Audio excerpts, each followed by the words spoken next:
সুপ্রভাত বন্ধুরা, আজকে সকালটা শুরু করলাম। এখন সকাল 10টা বাজে। আমার এখন চলছে আলমারি পরিষ্কার করা অভিযান। এই দোতলারটা করেছি কমপ্লিট করে, এবার চলে এসেছি। আজকে আবার প্রতিদিন একটা করে করছি, দুটো পারছি না একসঙ্গে। দোতলারটা করেছি গতকাল, আজকে আবার এটা শুরু করেছি।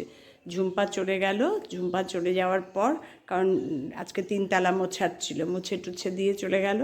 দেখো আলমারির থেকে এগুলো সব রেখেছি। আজকে ঝুম্পা আসবে, মানে আগামীকাল ঝুম্পা আসবে, এসে এগুলো যা নেওয়ার নেবে ঝুম্পা।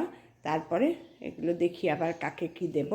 এখানে এক গাদা জিনিস, মেয়েদের সোয়েটার, কর্তার সোয়েটার আগের সব জড়ো করেছি এত আলমারিতে। আর এখানে দেখো কত মার কাপড়, কত, তারপর বাবানের জামা কাপড় ভর্তি, ছোটোবেলাকার সব রেখে দিয়েছি। এগুলো ভাবছি রেখেই দেব। এগুলো কী বলো তো, এক একটা স্মৃতি। এই বাবানের জামা কাপড় ছোটোবেলাকার এখানে খালি করে রেখেছি। ঝুম্পা কিসে নেবে না নেবে, কত জিনিস। আলমারিটা ফাইনালি গোছানো হয়েছে। আর পারি না, জানো না কি অবস্থা হয়ে থাকে আলমারিগুলো, কিচ্ছু খুঁজে পাই না। এই দেখো আলমারি গুছিয়েছি। এখানে কিছু, এখানে বাবানের এই বাস্কেটটার মধ্যে বাবানের ভর্তি জিনিস। এখানে সব টয়েজ, আরও কতগুলো ওখানে আর রাখা যাচ্ছে না। এখানে কর্তার ব্লেজারগুলো, তার মধ্যে আবার আমার শাড়িও আছে কয়েকটা। যেখানেই যাবে সেখানেই শাড়ি, নিচে শাড়ি।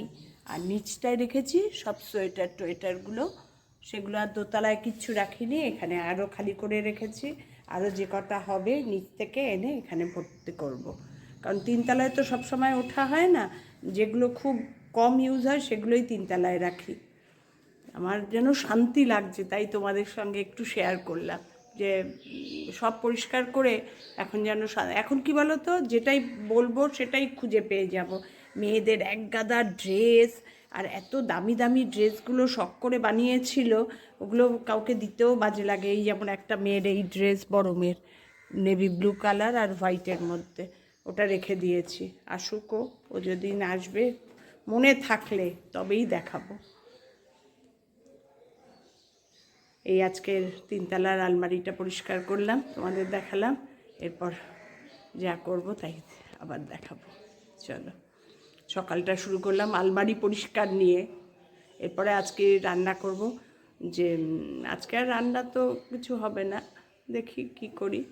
না তাও করব, কারণ কর্তা বাজার থেকে শুক্তো সব ইনগ্রিডিয়েন্টস নিয়ে এসছে। আমাকে বলছে তুমি একটু শুক্তোটা বানাবে আজকে, প্রচণ্ড গরম পড়ে গেছে। মানে কি বলো তো, সকালবেলা উঠলে একটু ঠান্ডা ঠান্ডা লাগে, কিছু গায়ে দিতে হয় না। আর যেই 9টা 10টা তখন ভালো গরম, ফ্যান চালাতেও ভয় লাগে। তা দেখি শুক্তোটা গিয়ে রান্না করব ভাবছি।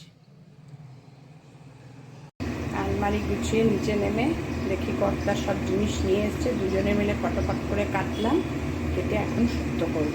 আসলে কালকে রান্না কিছু ছিল, তাই ভেবেছিলাম আজকে আর কিছু করবো না। আজকে আলমারিগুলো যেহেতু পরিষ্কার করছি, কিন্তু শুক্তোটা নিয়ে এসছে দেখে আমারও মনটা খুব আঁকুপাকু করে উঠলো। তাই যে শুক্তোটা কীভাবে করছি তোমাদের দেখাচ্ছি। শুক্তো রান্নার মেন ইনগ্রিডিয়েন্টস হচ্ছে বড়ি। এটা আগে ভেজে নেব।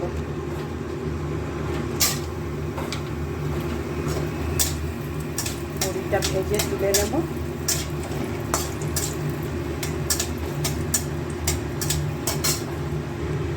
ওই গরম তেলের মধ্যে দিয়ে দেবো একটু হলুদ, একটু নুন,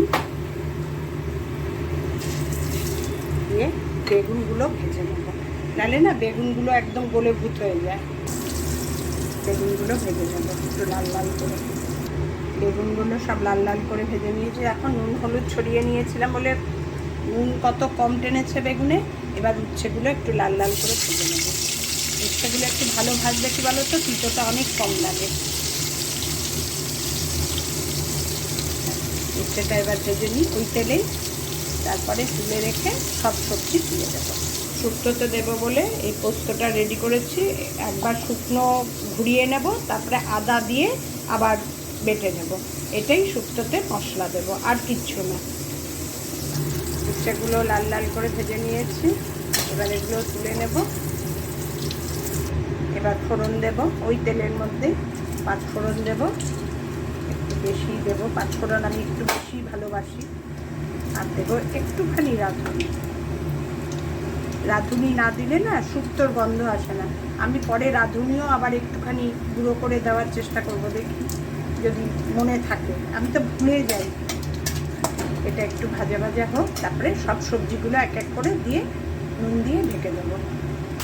সব সবজি দিয়ে দিয়েছি ফোড়ন দিয়ে। এবার একটু নাড়িয়ে চাড়িয়ে কাঁচকলাটাও হলুদ জলে ভিজিয়ে রেখেছিলাম যাতে কালো না হয়ে যায়, কাটার সঙ্গে সঙ্গে তো কালো হয়। কাঁচকলাটাও দিয়ে দেবো।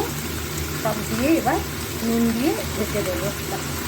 এবার হোক সব সেদ্ধ, তারপর তোমাদের দেখাচ্ছি। আবার সব সবজি দিয়ে নুন দিয়ে ঢেকে দিয়েছে, এবার সিদ্ধ হোক।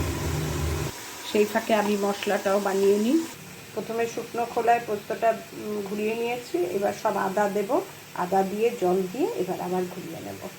5 মিনিটের মতো ঢাকা দিয়ে রেখে গেছিলাম। দেখো তরকারি পুরো একটু গ্যাসটা সিম করে ঢেকে একদম ইয়ের থেকে সজনে ডাঁটা, তারপরে ঝিঙা, এগুলোর থেকে কীরকম জল উঠেছে দেখো, ওর কালারও চেঞ্জ হয়ে গেছে। এবার দিয়ে দেব বেগুন, উচ্ছে আর বড়ি একসঙ্গে ভেজে রেখেছি যে, এগুলো সব দিয়ে দিলাম।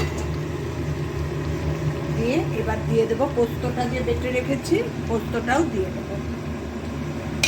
পোস্তটা দিয়ে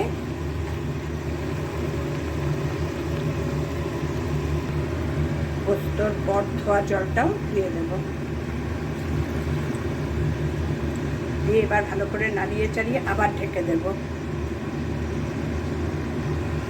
পোস্তটা দিয়ে নাড়িয়ে চাড়িয়ে দিয়েছি, এবার আবার ঢেকে দেব।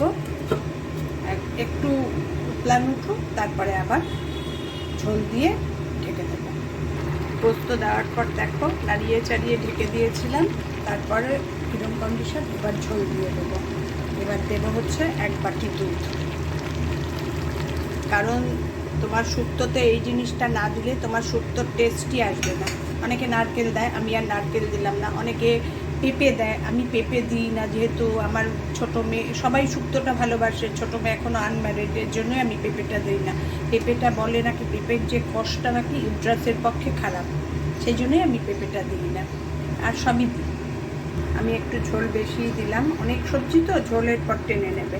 যেই ঝোলটা ফুটে উঠেছে এবার দিয়ে দেব 2 চামচ ঘি। এটা কিন্তু শুক্তোতে না দিলে ভালোই লাগবে না।